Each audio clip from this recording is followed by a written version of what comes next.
تخيلي كده معايا يا سكر الدنيا، كل ما يجي الليل وتغمضي عينيكي تلاقي أفكار بتجري ورا بعضها في دماغك. أفكار عن حاجات حصلت أو حاجات لسه هتحصل، سيناريوهات بتتصوريها وبتعيشي فيها مع إنك عارفة إنها مجرد تخيلات وسيناريوهات ملهاش أي أساس من الصحة. قلبك بيدق بسرعة وإحساس بالقلق والتوتر بيملاكي مع إنك في مكانك مفيش أي حاجة بتحصل.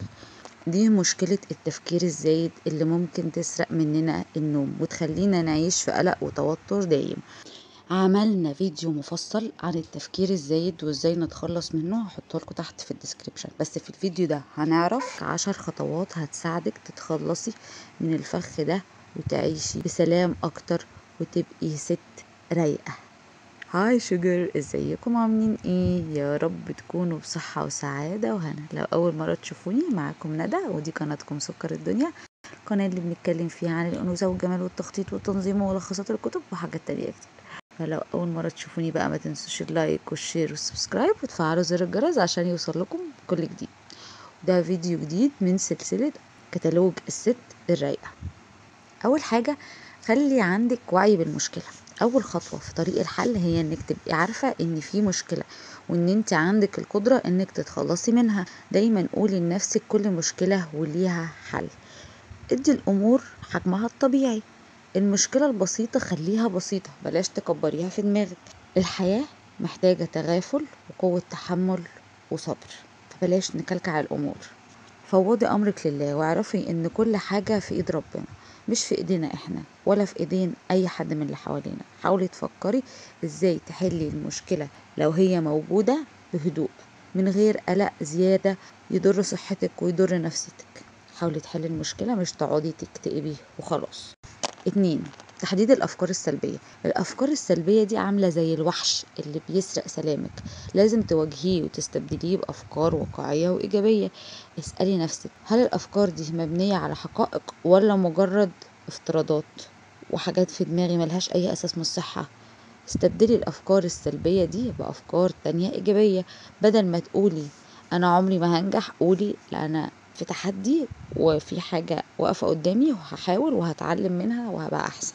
اتكلمي مع نفسك بإيجابية زي ما بتتكلمي مع صديقتك اللي بتحبيها وتيجي تقول تحكي لك مشكلة فبتحاولي تهوني عليها، فتكلمي مع نفسك بنفس الطريقة دي. ده هيعزز ثقتك بنفسك وهيقلل من تفكيرك السلبي. افتكري انجازاتك وركزي على النجاحات اللي حققتيها قبل كده حتى لو كانت بسيطة. ده هيخليكي تشوفي قدراتك الحقيقية وتعرفي ان انت هتقدري تعدي من كل ده. اتجنبي التعميم، بلاش تقولي انا دايما بفشل، انا مش بحقق اي حاجة. لو حصل موقف واحد غلط فالفشل هو في الخطوة دي او في الموقف ده، مش في المهمة كلها. فالفشل هو اول خطوة للنجاح، المهم ان انت تتعلمي منه. 3. خصصي وقت للتفكير. حددي وقت معين كل يوم تفكري فيه في كل الأمور اللي شاغلة بالك، ولما الأفكار تيجي في أي وقت تاني فكري نفسك ان انت خلاص فكرتي فيها او هتفكري فيها في الوقت المخصص ده. حاولي تفرغي مشاعرك وافكارك في الورقة وقلم، ده هيساعدك جدا ان انت تتخلصي منها، ان انت تبقي تكتبيها وتشيليها من دماغك تحطيها في الورقة. ده هيريحك جدا وهيقلل جدا من التفكير الزايد اللي بيحوطك. واسأليني، انا مجربة الموضوع ده وعامله لكم فيديو عن التفريغ الكتابي تحت في الديسكريبشن. ولو عايزين فيديو تفاصيل اكتر اكتبوا لي تحت في الكومنتات واعمله لكم ان شاء الله. 4. اشغلي نفسك بحاجة مفيدة. النفس ان لم تشغلها بالمفيد شغلتك بالمضر. لما تشغلي نفسك مش هتلاقي وقت للفراغ اللي بيخلي الافكار الزايدة دي تسيطر عليك. اعملي رياضة زي المشي او تمارين في البيت او الجيم. الرياضة عموما بتخفف التوتر والقلق. اتعلمي مهارة جديدة زي لغة جديدة او اي حاجة كان نفسك تتعلميها. عودي نفسك على القراية. القراية مش مجرد وسيلة للتسلية، دي غذاء الروح واستمري عليها عشان تكون عادة يومية عندك. اتعلمي التنفس بعمق. التنفس بعمق بيساعد على الهدوء بسرعة وبيقلل التوتر وبيحسن المزاج.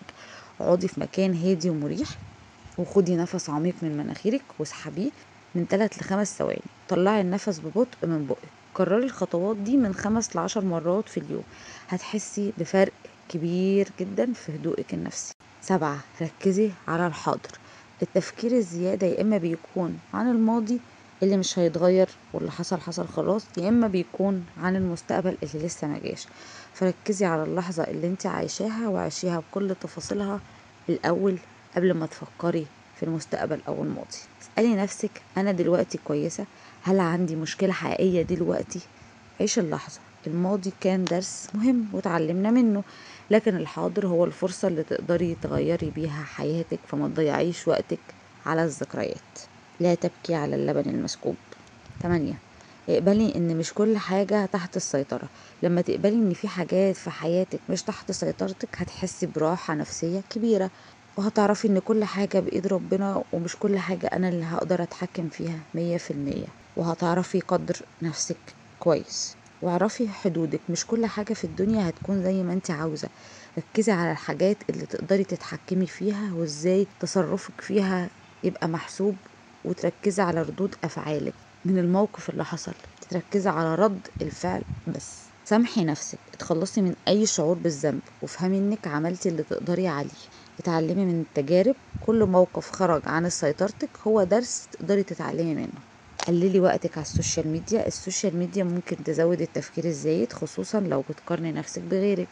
اتكلمنا في فيديو عن المقارنات، هحطلكوا تحت في الديسكريبشن. فكري في هدفك، وهل السوشيال ميديا بتضيف لحياتك ولا بتسرق منها؟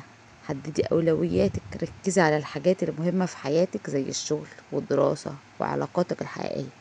اعملي جدول، خصصي أوقات معينة تستخدمي فيها السوشيال ميديا. اتكلمي مع حد تثقي فيه. لو حسيتي ان انت في موقف صعب، اتكلمي مع حد ثقة تثقي فيه ويكون عنده خبرة في الحياة. كوني صريحة ووضحي كل تفاصيل المشكلة بصدق، عشان يعرف فعلا يديكي النصيحة المفيدة، مش تحوري في الكلام. اسمعي النصيحة حتى لو كانت مش على هواكي، فكري فيها، لان انتي ممكن بعد كده تلاقي الامور وتشوفيها بزاوية مختلفة. وافتكري ان صحتك النفسية والجسدية اهم حاجة. اهتمي باكلك ونومك واعملي رياضة. لما جسمك يكون مرتاح دماغك هتكون اهدى. الحياة قصيرة جدا، ما تستاهلش نضيع فيها مجهود على اللي ملهوش لازمة، وما نستاهلش ان احنا نتضايق، نخنق نفسنا ونعيش في ضيق وخنقة. الحياة أبسط من كده، وهم يومين وخلاص. فلو مش هتعيشي مبسوطة ومرتاحة وراضية، فانت كده هتنغصي على نفسك عيشتها. فكل خطوة صغيرة بتاخديها بتعمل فرق كبير. فعيش اللحظة واستمتعي بيها، وخليكي دايما واثقة ان انت قادرة تتغيري للأحسن، وقادرة تبقي راضية أكتر، وقادرة تبقي سعيدة أكتر، وقادرة تبقي رايقة، مزاجك حلو. وبس كده. وده الفيديو بتاع النهارده، واتمنى ان هو يكون خفيف ولطيف كده على قلوبكم. واكتبوا لي تحت في الكومنتات تحبوا نعمل فيديوهات عن ايه تاني، واعملوا لايك وشير وسبسكرايب، وفعلوا زر الجرس عشان يوصل لكم كل جديد. اشوفكم في فيديو جديد. سلام.